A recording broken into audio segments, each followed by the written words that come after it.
गांव के कोने में एक टूटी फूटी झोपड़ी में एक बूढ़ी औरत अकेली रहती थी। उसका नाम गंगा था। झुकी हुई कमर, कांपते हाथ और आंखों में नमी, लेकिन दिल में अपार प्रेम। वह गांव वालों के छोटे मोटे काम कर दिया करती और बदले में कोई उसे रोटी दे देता। उसका कोई अपना नहीं था, बस भगवान का सहारा था। वह दिन भर अपने पुराने चूल्हे के पास बैठी रहती और राहगीरों को पानी पिलाने का काम करती। एक दिन गांव में एक नया आदमी आया। लंबा चौड़ा शरीर, बड़ी बड़ी मूंछें, हाथ में एक मोटा झोला और चेहरे पर ऐसी हंसी जो झूठी भी लगती और सच्ची भी। उसका नाम रघु था, लेकिन असल में वह एक ठग था। वह गांव गांव घूमकर लोगों को बेवकूफ बनाता और उनका पैसा लूटकर चला जाता। रघु को पता चला कि गांव में एक बूढ़ी औरत अकेली रहती है और उसके पास एक पुराना बक्सा है जिसमें कुछ पैसे छुपे हो सकते हैं। वह झोपड़ी के पास गया और भोली गंगा से मीठी मीठी बातें करने लगा। मां जी, आप तो बहुत अच्छी लगती हैं। कोई आपका ख्याल नहीं रखता। मैं होता तो रोज आपके लिए खाना लाता, उसने बड़ी नरमी से कहा। गंगा उसकी बातों में आ गई। इतनी सारी मीठी बातें किसी ने उससे बरसों से नहीं की थीं। रघु ने कुछ दिनों तक उसकी खूब सेवा की। वह रोज उसके लिए दूध लाता, चूल्हा जलाने में मदद करता और कहानियां सुनाता। गंगा उसे अपना बेटा मानने लगी। एक दिन रघु ने बड़े प्यार से कहा, मां जी, अगर आपके पास कोई कीमती चीज हो तो मुझे दे दीजिए। मैं उसे अच्छे से संभाल कर रखूंगा। यहां अकेली रहती हैं, कहीं कोई चुरा न ले जाए।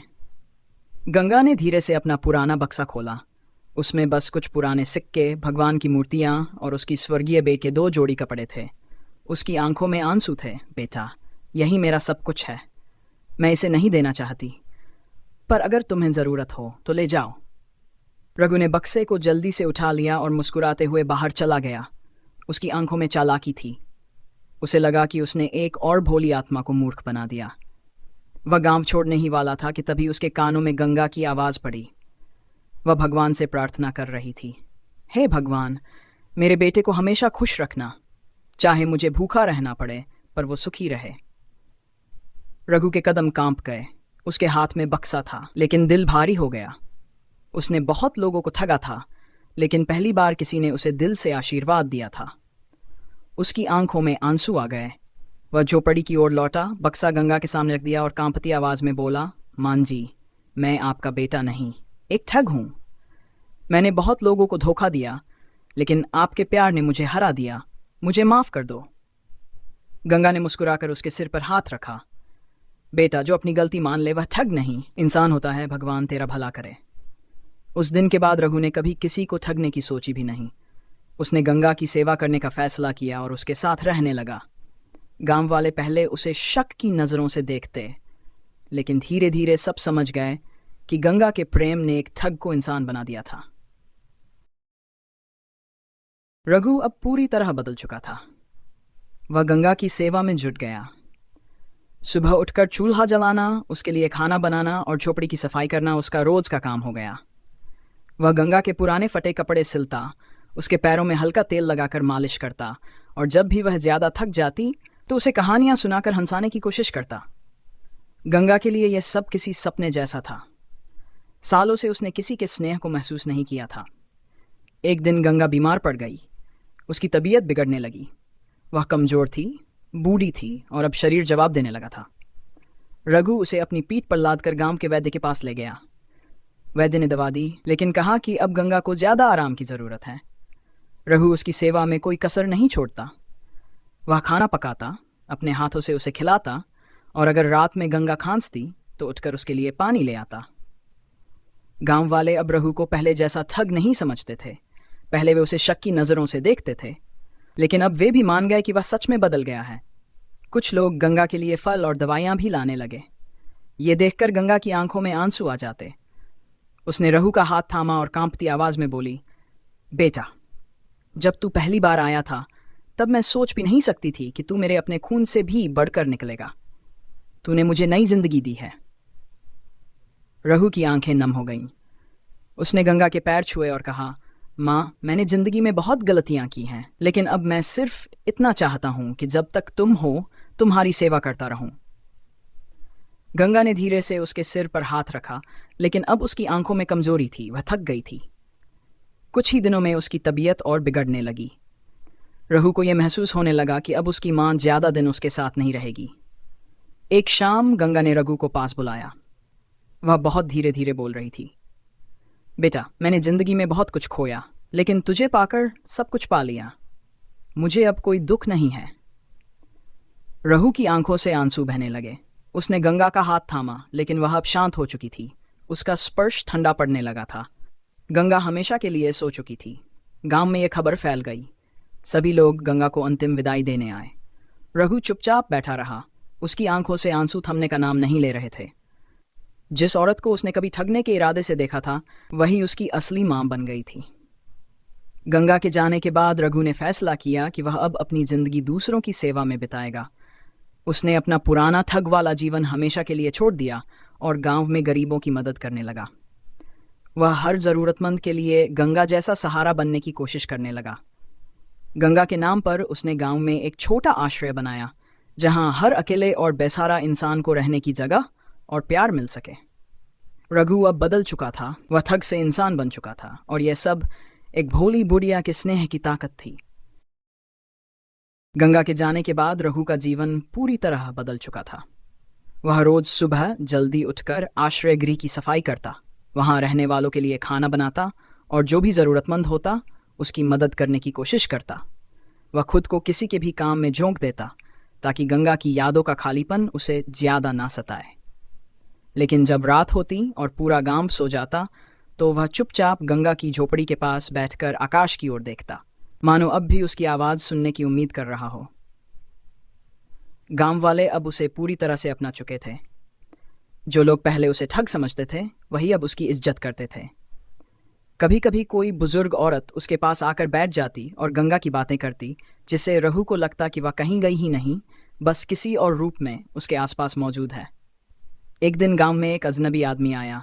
उसके कपड़े फटे हुए थे, चेहरा थका हुआ था और आंखों में एक अजीब सी उदासी थी।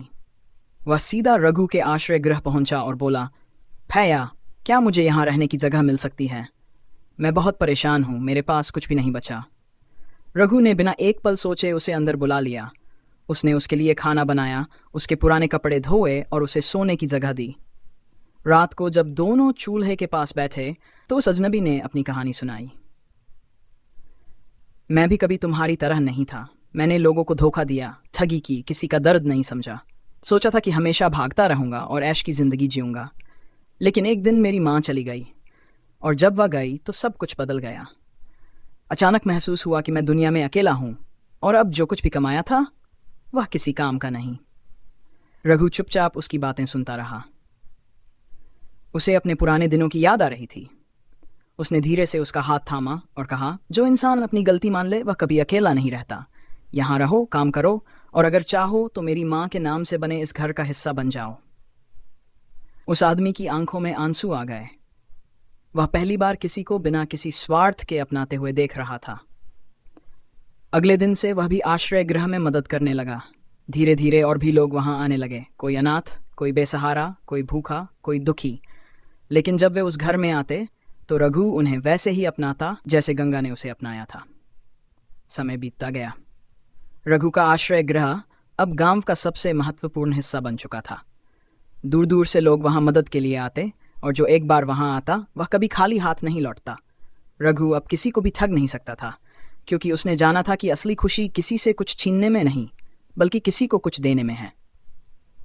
हर रात जब वह थक कर अपनी चारपाई पर लेटता, तो उसे लगता जैसे गंगा उसके सिर पर हाथ फेर रही हो। वह मुस्कुरा देता, आंखें बंद कर लेता और सोचता कि वह कभी ठग नहीं था। वह हमेशा से बस किसी के प्यार का इंतजार कर रहा था। एक दिन सुबह सुबह रघु चूल्हे के पास बैठा लकड़ियां जलाने की कोशिश कर रहा था कि दरवाजे पर हल्की दस्तक हुई। उसने दरवाजा खोला तो देखा, सामने एक छोटी सी बच्ची खड़ी थी। गंदे और फटे कपड़ों में, चेहरे पर धूल लगी हुई थी और आंखों में डर के साथ थोड़ी उम्मीद भी झलक रही थी। वह कुछ कह नहीं रही थी, बस रघु को टकटकी लगाए देख रही थी। रघु ने झुककर उसके सिर पर हाथ रखा और नरम आवाज में पूछा, क्या तुम भूखी हो? बच्ची ने सिर हिला दिया। रघु उसे अंदर ले आया, बैठाया और बचा हुआ खाना परोस दिया। वह बिना कुछ बोले तेजी से खाने लगी। जब वह खा चुकी तो रघु ने धीरे से पूछा, तुम्हारा नाम क्या है? बच्ची ने सिर झुका लिया और धीरे से बोली, मुझे याद नहीं। रघु चौंक गया। वह सोचने लगा कि यह बच्ची कौन है, कहाँ से आई है। गांव में किसी ने इसके बारे में कुछ नहीं बताया था। उसने उसे प्यार से गोद में बैठा लिया और कहा, कोई बात नहीं, जब तक तुम्हें याद नहीं आता तब तक तुम मेरे साथ रहोगी। बच्ची ने पहली बार हल्की सी मुस्कान दी। आश्रय में रहने वाले लोग भी बच्ची को देखकर खुश थे। धीरे धीरे वह सबकी प्यारी बन गई। कोई उसे कहानियां सुनाता, कोई उसके लिए नए कपड़े लाता, कोई उसके बाल संवारता, लेकिन जब भी कोई उसका नाम पूछता वह चुप हो जाती। एक रात जब बारिश हो रही थी, रघु ने उसे अपने पास बैठाया और धीरे से कहा, अगर तुम्हें कोई भी नाम रखना हो तो तुम क्या रखोगी?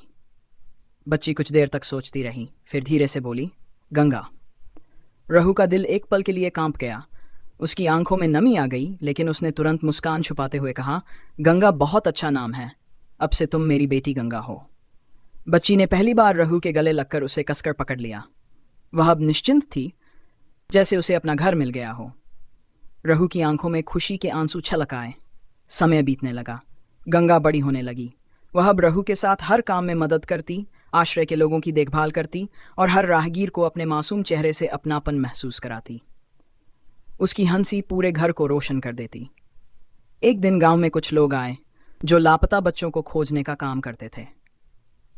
उन्होंने गंगा को देखा और उसके बारे में रघु से पूछताछ करने लगे। उन्होंने बताया कि कई महीने पहले एक बाढ़ आई थी जिसमें कई बच्चे अपने परिवार से बिछड़ गए थे। हो सकता है कि गंगा भी उन्हीं में से एक हो। रघु के दिल में एक अजीब सा डर उठने लगा। उसे एहसास हुआ कि अगर गंगा का असली परिवार मिल गया तो उसे उससे दूर जाना पड़ेगा। लेकिन वह जानता था कि अगर गंगा के अपने लोग जिंदा हैं तो उसे उनके पास लौटना चाहिए। रघु ने गंगा को बुलाया और कहा, बेटा, ये लोग तुम्हें तुम्हारे अपने घर ले जा सकते हैं। अगर तुम जाना चाहो तो जा सकती हो। गंगा कुछ देर तक चुप रही, फिर धीरे से बोली, लेकिन मेरा घर तो यही है बाबा। रघु का गला भर आया। उसने गंगा को सीने से लगा लिया। उसे अब कोई डर नहीं था। उसे पता था कि प्यार खून से नहीं, दिल से जुड़ता है।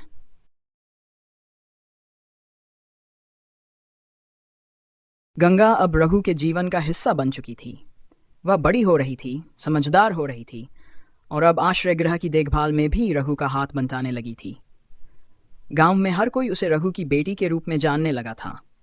रघु के लिए यह सबसे बड़ी खुशी थी कि जिस तरह गंगा माँ ने उसे अपनाया था, अब वह उसी नाम से अपनी बेटी को देख रहा था। एक दिन गांव में एक बड़ा उत्सव था। लोग खुशी से नाच रहे थे, गाना बज रहा था और बाजार सजे हुए थे। गंगा रघु के साथ मेले में घूम रही थी जब अचानक उसने देखा कि एक बूढ़ी औरत अकेली बैठी हुई थी। उसके पास कोई नहीं था। उसके कपड़े पुराने और फटे हुए थे और वह सहमी सहमी सी लग रही थी। गंगा ने तुरंत रघु से कहा, बाबा, हमें इनकी मदद करनी चाहिए। रघु ने मुस्कुराते हुए कहा, बिल्कुल बेटा, यही तो हमने सीखा है। गंगा उस बूढ़ी औरत के पास गई, उसके पास बैठी और प्यार से पूछा, क्या आपको भूख लगी है? बूढ़ी औरत की आंखों में आंसू आ गए। उसने धीरे से सिर हिला दिया। गंगा ने उसे खाना दिया और धीरे धीरे वह औरत मुस्कुराने लगी। रघु गर्व से देख रहा था कि जिस काम को उसने शुरू किया था, अब उसकी बेटी आगे बढ़ा रही थी। उसने गंगा को सीने से लगाया और कहा, बेटा, अगर हर कोई किसी न किसी की मदद करे तो इस दुनिया में कोई भी अकेला और बेसहारा नहीं रहेगा। गंगा ने हंसकर सिर हिला दिया। ये कहानी हमें सिखाती है कि प्यार और करुणा से जीवन बदल सकते हैं। एक ठग जिसने धोखा देना सीखा था, वही इंसान एक दिन दूसरों का सहारा बन गया। ये साबित करता है कि इंसान का अतीत चाहे कितना भी बुरा क्यों न हो, अगर वह सच्चे दिल से बदलना चाहे तो उसका भविष्य सुनहरा हो सकता है।